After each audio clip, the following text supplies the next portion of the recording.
नमस्कार, मैं प्रतिभा खेड़े आपका स्वागत करती हूँ अपने YouTube चैनल नॉलेज रैन में, जहाँ हम कक्षा 7वीं के गणित विषय की एडगेट अभ्यास पुस्तिका के हल देख रहे हैं।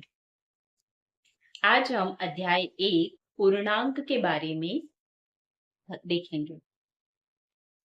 यहाँ पर देखिए, पूर्णांक किसे कहते हैं? प्रश्नावली पूर्णांक के बारे में है। तो पूर्णांक हम किसे कहते हैं? ऐसी संख्याएं जिसमें शून्य भी हो और धनात्मक मान भी हो सारे, और साथ में ऋणात्मक मान भी हो। ये सभी क्या कहलाते हैं? पूर्णांक कहलाते हैं। ऐसी संख्याएं क्या कहलाती हैं? पूर्णांक कहलाती हैं। अब यहाँ पर प्रश्न नंबर 1 दिया है, घटाइए।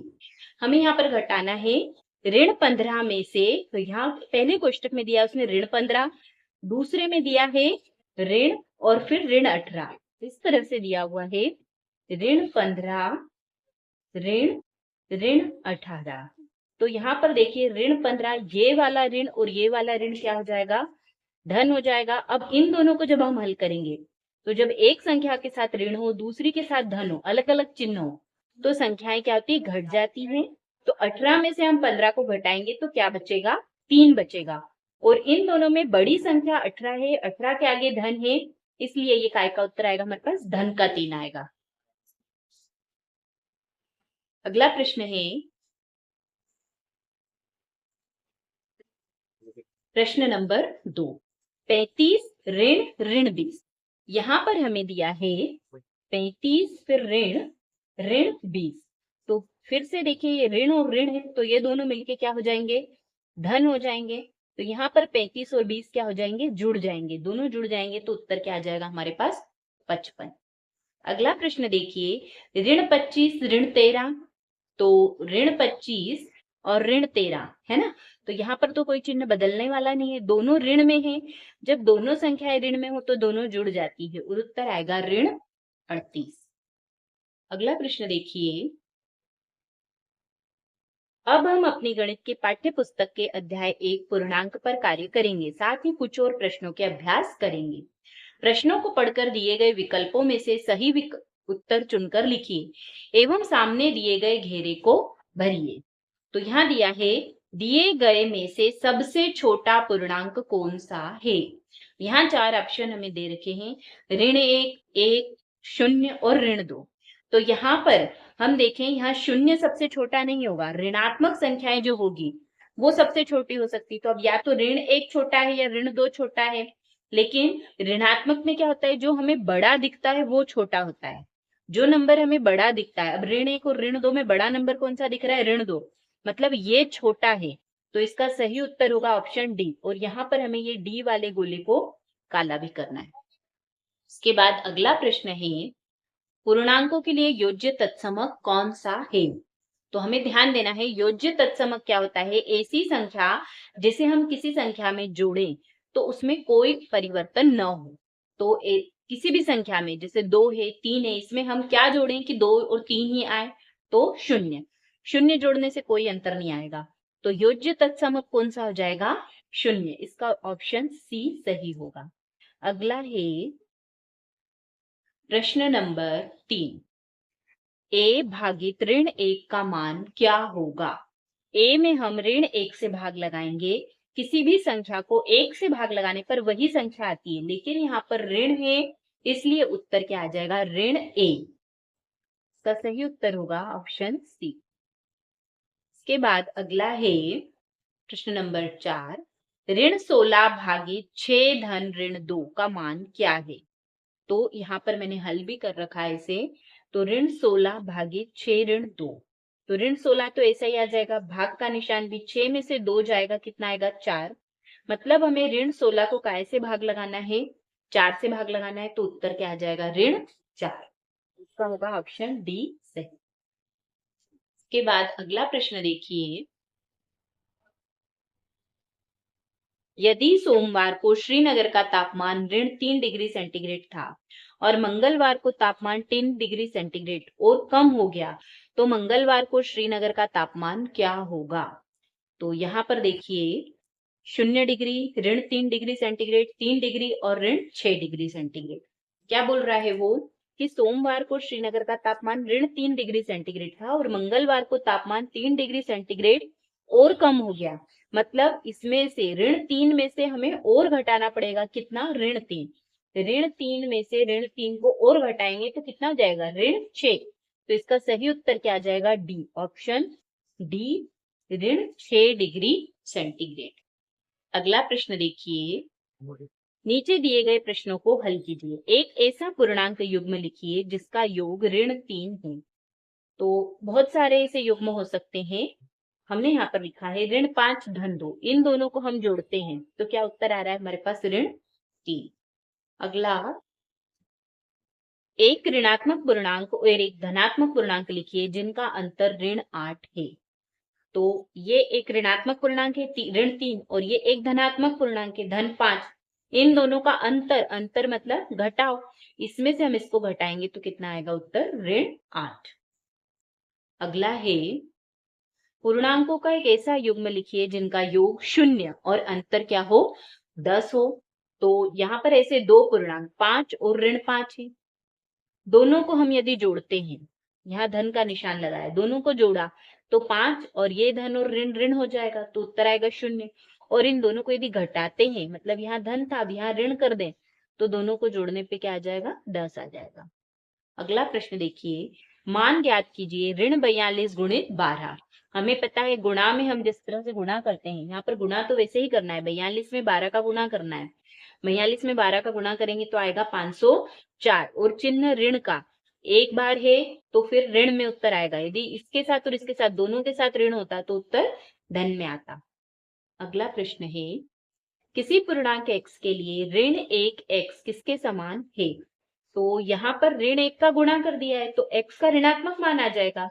तो ये किसके समान है? ऋणात्मक पूर्णांक के समान है। x में हम ऋण 1 का गुणा करेंगे तो कितना आ जाएगा? ऋण x। अगला प्रश्न देखिए, प्रश्न नंबर 11। दोपहर 12 बजे तापमान 0 से 10 डिग्री सेंटीग्रेड ऊपर था। यदि यह आधी रात तक 2 डिग्री सेंटीग्रेड प्रति घंटे की दर से कम होता है तो किस समय तापमान 0 से 8 डिग्री सेंटीग्रेड नीचे होगा? आधी रात को तापमान क्या होगा? अब वो बोल रहा है दोपहर 12 बजे तापमान कितना था? 10 डिग्री सेंटीग्रेड ऊपर था, है ना? और आधी रात तक 2 डिग्री प्रति घंटे की दर से कम होता है। तो यदि 1 घंटे में तापमान कम होता है, कितना कम होता है? 2 डिग्री सेंटीग्रेड। तो 12 घंटे में तापमान कितना कम हो जाएगा? 1 घंटे में 2 हो रहा है तो 12 घंटे में कितना हो जाएगा? 24 डिग्री सेंटीग्रेड कम हो जाएगा। और आधी रात को 12 बजे रात का तापमान कितना हो जाएगा? दिन में 10 था तो रात में कितना हो जाएगा? ऋण 24, इसमें से ऋण 24 कर देंगे तो 10 में से ऋण 24 को घटाएंगे, कितना आ जाएगा? ऋण 14 डिग्री सेंटीग्रेड। अब वो बोल रहा है 0 से 8 डिग्री सेंटीग्रेड नीचे होगा।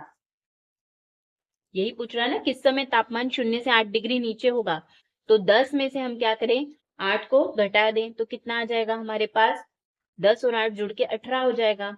इसमें हम 2 से भाग लगा देंगे क्योंकि प्रति घंटे 2 डिग्री सेंटीग्रेड से कम हो रहा है। तो हमें अब जब इसमें 2 से भाग लगाएंगे तो हमें इसका समय मिल जाएगा। समय कितना आ जाएगा? 9 बजे। 9 बजे किस समय तापमान 0 से 8 डिग्री नीचे होगा? तो 9 बजे 0 से 8 डिग्री तापमान नीचे होगा। अगला प्रश्न है, ऐसे दो पूर्णांक लिखो जो ऋण 3 से छोटे हों और जिनका अंतर ऋण 3 से अधिक हो।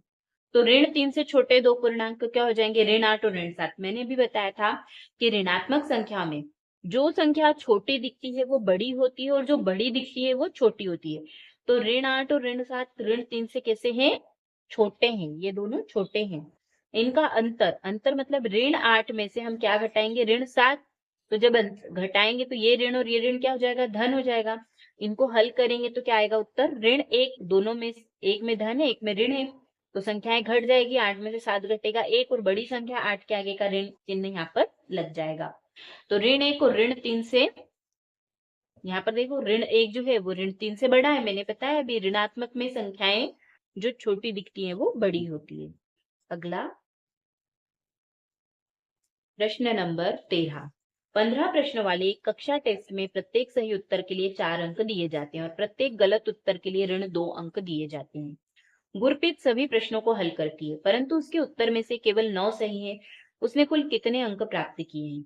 उसके एक मित्र ने सभी प्रश्न हल किए, जिसमें से केवल 5 उत्तर सही हैं। उस मित्र के प्राप्त अंक कितने हैं? एक सही उत्तर बराबर कितने अंक हैं? 4 अंक हैं। वो बोल रहा है प्रश्न में कि 15 प्रश्न, कुल कितने हैं? टेस्ट में 15 प्रश्न पूछे हैं, और यदि उत्तर सही दिया है तो उसको 4 अंक मिल रहे हैं, और यदि गलत दिया है तो ऋण 2 अंक मिल रहे हैं। तो सही उत्तर के लिए 4 अंक है और गलत उत्तर के लिए कितने हैं? ऋण 2 अंक हैं। अब गुरमीत ने कितने सही किए हैं? प्रश्न 9 सही किए हैं, है ना। सभी प्रश्नों को हल किया है, मतलब पूरे 15 प्रश्नों को हल किया, लेकिन कितने सही किए? उसमें से 9 सही किए हैं।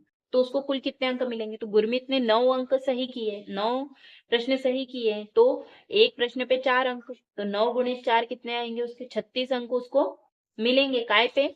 सही उत्तर पे उसको 36 अंक मिल रहे हैं, और 6 उत्तर उसने गलत दिए हैं। कुल 15 प्रश्न है, 6 उत्तर गलत दिए हैं, तो कुल कितने अंक आएंगे गलत पे? ऋण 12 अंक।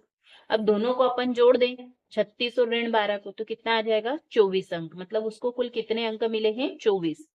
और उस अगले में बोला है उसने कि उसके मित्र ने सभी प्रश्न हल किए, लेकिन 5 ही उत्तर सही दिए हैं। तो 5 जो उसने सही किए हैं, उसके अंक कितने हो जाएंगे? 5 20। और जो 10 प्रश्न उसने गलत कर दिए, उसमें उसके नंबर कितने कट जाएंगे? ऋण 20। तो 20 और ऋण 20, मतलब उसको कुल कितने अंक मिलेंगे? 0 अंक।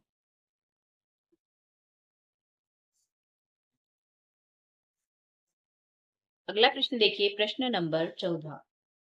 एक बहुमंजिला इमारत में जमीन से ऊपर 25 मंजिलें हैं, और प्रत्येक की ऊंचाई 5 मीटर है। जमीन के नीचे भी 3 तल हैं, और प्रत्येक की ऊंचाई 5 मीटर है। इमारत की लिफ्ट 1 मीटर प्रति सेकंड की गति से चलती है। तो एक व्यक्ति को 50 मीटर की ऊंचाई से दूसरे मंजिल तक पहुंचने में कितना समय लगेगा? तो यहाँ पर हमें दिया हुआ है कि एक इमारत है, जैसे इस तरह से ये इमारत है, मान लो अपन देख लें कि एक इमारत बनी हुई है। इसमें कुल कितनी मंजिलें हैं? 25 मंजिलें कुल है। ये जमीन आ गई। जमीन से नीचे भी वो बोल रहा है कि कितनी है? 3 तल नीचे भी हैं।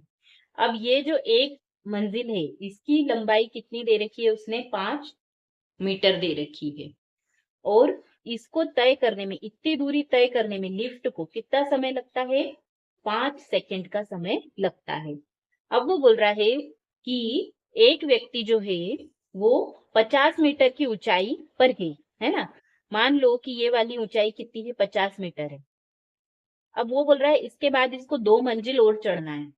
तो 2 मंजिल और चढ़ना है, तो यहां से उसको यहां जाना है, तो ये वाली 5 और ये 5, कितनी कुल दूरी तय करेगा वो? 10 मीटर। और 50 पे तो वो है ही सही, तो 50 और 10 कितना हो जाएगा? व्यक्ति द्वारा तय की जाने वाली दूरी कितनी हो जाएगी? 50 और 10 कुल कितना हो जाएगा? 60 मीटर। और लिफ्ट की गति कितनी है? 1 मीटर प्रति सेकंड, मतलब जितने मीटर है उतने ही सेकंड में वो उतनी दूरी तय करेगा। तो 60 मीटर दूरी है, तो 60 सेकंड में ही वो उतनी दूरी तय करेगा। तो इसका उत्तर होगा 60 सेकंड। अगला प्रश्न देखिए, पैटर्न देखिए और उसे आगे बढ़ाइए। ऋण 5 गुणित 5 बराबर ऋण 25। ऋण 5 गुणित 4 बराबर क्या है? ऋण 20। तो ऋण 25 धन 5, है ना। अब यहाँ पर देखिए 5 5 5 5 इस तरह से ये चल रहा है। इसके बाद इस तरफ देखें तो 5 4 3 2 1 0, फिर ऋण 1 ऋण 2 ऋण 3 इस तरह से चल रहा है। और यहाँ पर ऋण 25 ऋण 20, अब ऋण 15 आएगा, फिर ऋण 10 आएगा, फिर ऋण 5 आएगा, फिर 0 आएगा, फिर 5 10 15 इस तरह से आएगा। ये एक पैटर्न दे रखा है। अब यहाँ ऋण 25 है, ऋण 20 है, ऋण 15 है, ऋण 10 है, ऋण 5 है, 5 5 5 5 बढ़ते जा रहे हैं, है ना, कम नहीं हो रहे हैं, ये 5 5 बढ़ रहे हैं। अब यहाँ 0, यहाँ 5 और यहाँ 10, यहाँ पर सभी रूट 5 आएगा। इस तरह से ये पैटर्न को इसको पूरा करना था हमें। धन्यवाद, आज के लिए इतना ही। अगर आपको मेरे वीडियोस पसंद आ रहे हैं तो कृपया इन्हें लाइक करिए, शेयर करिए और चैनल को सब्सक्राइब करिए। आगे के वीडियोस में हम अगली प्रश्नावली देखेंगे।